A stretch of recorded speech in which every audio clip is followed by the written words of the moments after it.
Ngane zakwethu sanibonani bafethu, ngiyathemba ukuthi niyaphila. Uhlula umthakathi lona. Cha bafethu, ngicela ukukhuluma nabantu lapha abathi bona cha bafethu sebanele ngezinto zamadlozi. Usu-right, usuwanele Nkosi yami, usukwenzile wazama wabona ukuthi hayi cha ngeke lento ayingisi ndawo. And uma bekungathiwa kuqhamuka enye i-option bengingakhetha yona kunezinto zamadlozi. Lapha ngikhuluma nomuntu ozaziyo ukuthi unalento ekuthiwa ubizo likamoya. Njalo mangabe ulibuhamba kubelaphi bendabuko kuyahlala kuvela ukuthi wena unobizo. Ababodwa bathi kumele uthwase, babodwa abasho kwabo. Omunye futhi umuntu engicela ukukhuluma naye ilo muntu lona obhekene nezinto zomsamo. Impilo yakho uyayibona nje ukuthi kahle kahle icontrolwa kakhulu izinto zakini zemisamo njalo.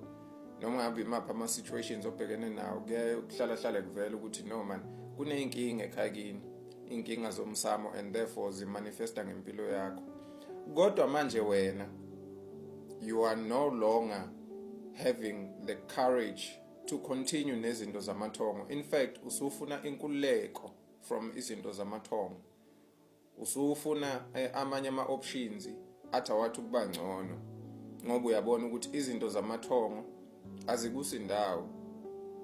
Ngiphinde futhi ngicela ukukhuluma nomuntu othi yena, mina mkhulu kade kwasa ngizenze izinto zamathongo kodwa manje kuvele kubhede kakhulu. Ngiphinde ngicele futhi ukukhuluma nomuntu othi yena mina mkhulu sengake ngathwasa kodwa ngithwasile impela nje kodwa angiboni lutho, akuqhubeki, akukho nje ukuya phambili kwamsebenzi lo ngangithwasela, angiboni lutho nje kumnyama nje, ngikhiyekile ngilokhekile. Ngicela ukukhuluma nabantu abakanjalo. Noma nawe ubona ukuthi angikubalanga la kulabantu engibashoyo, but the more ngiqhubeka nevideo ulalela ubone ukuthi iyakuthinta lento engikhuluma ngayo, ngikhuluma nawe impela ke, uyabona. Ngane zakwethu ngibhale incwadi lana kodwa ngizoyibiza ngedocument phela ngoba ayikho formal, uyabona. But sesingasho ukuthi incwadi ngoba phela into etypiwe still. But nje I prefer ukusebenzisa igama elithi document.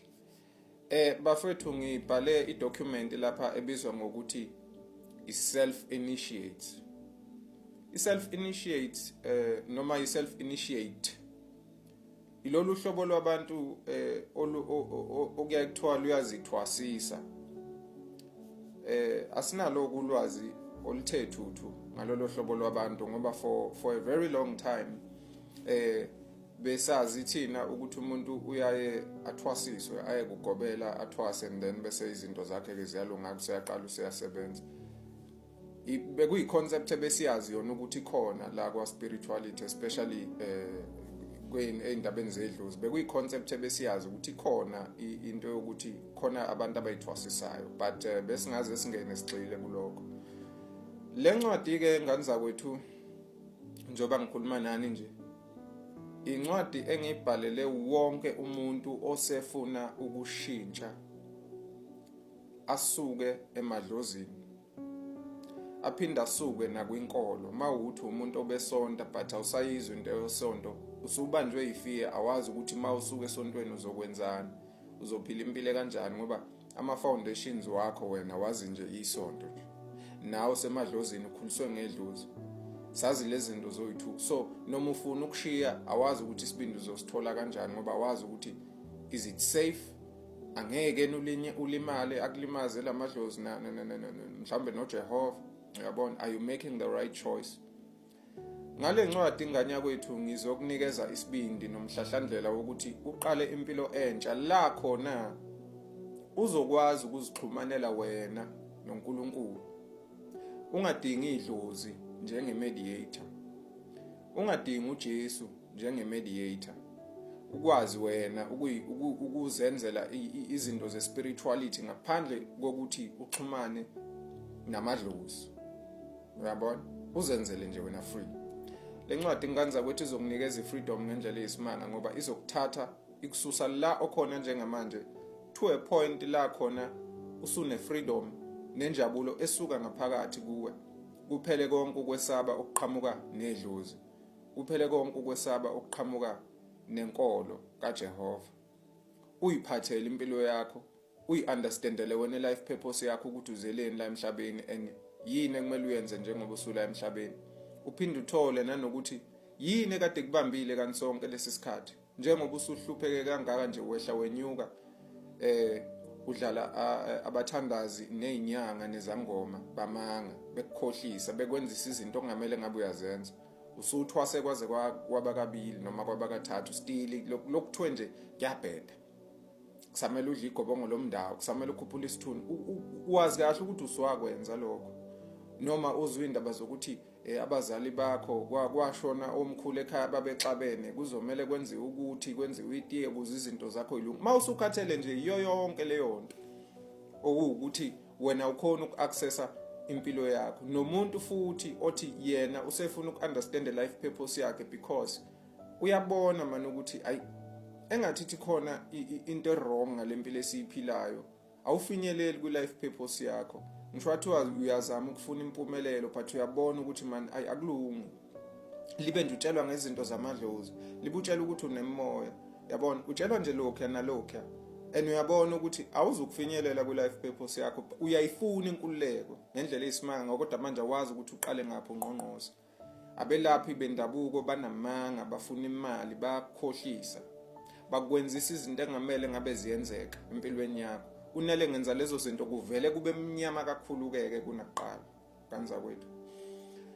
Lencwadi bafowethu ngiyenzele nina ke ukuthi nikwazi ukuyihola. Ngalencwadi bafowethu awuseze ukudinga ukwazi ukuyohlola. Uzovele ngokuyifunda nje uzovele automatically understand, uyichazele wena, uyihlaziyele wena impilo yakho, ubone ukuthi kanti that's why kade kwenzeka ukuthi, that's why kanti ngadlula kulesi simo, that's why kanti bebethi mabengihlolela bebesho lokhu nalokho. Uzokwazi ukuyihola wena ngaphandle kokuthi kube khona umuntu okhona eduze kwakho ofana noGobela. Ngale ncwadi nganza kwethu ngeke uphinde uhambe uyobona umelaphi wendabuko.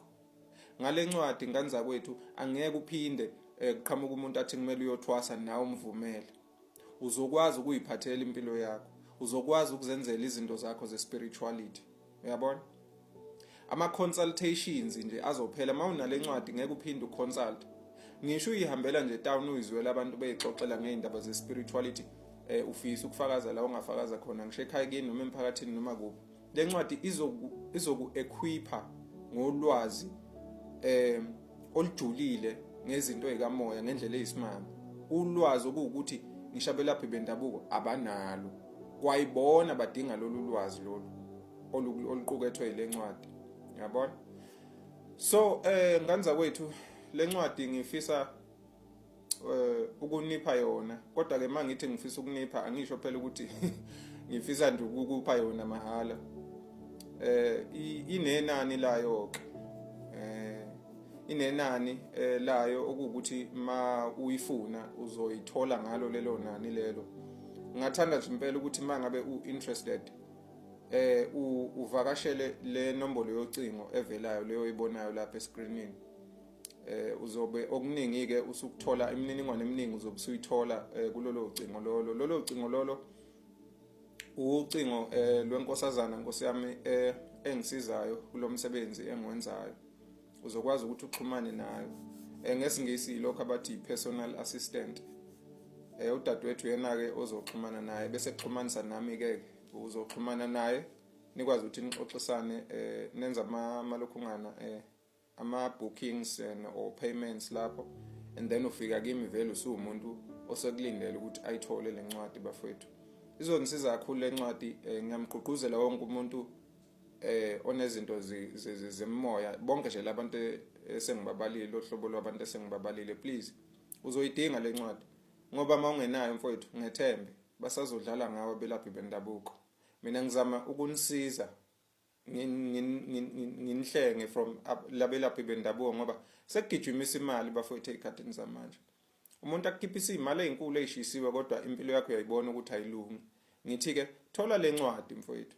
Ngokuthola le ncwadi angeke uphinde uconsult. Ngokuthola le ncwadi angeke uphinde qhamuka umuntu akutshele noma ngabe yini nawe uyikhola. Uyabona? Siyabonga.